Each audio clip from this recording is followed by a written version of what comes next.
Hello everyone, I'm Akбота, student of the secondary school number 1 of the city of Жексенбина, Karaganda region. Since our video began with a conversation about profession, so let's keep on.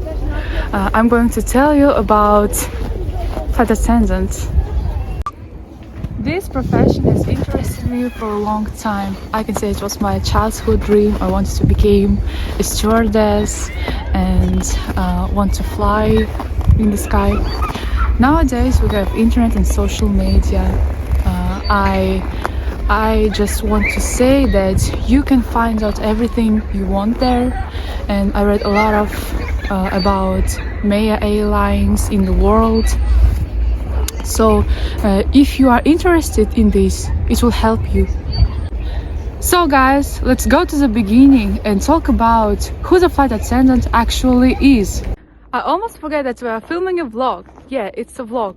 Flight attendants provide personal services to ensure both the safety and comfort of airline passengers during flight.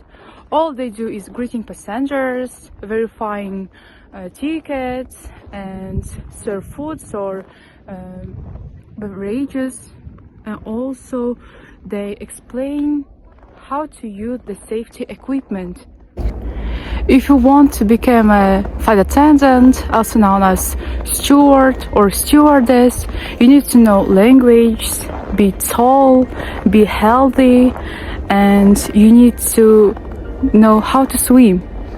So see you next time. Bye.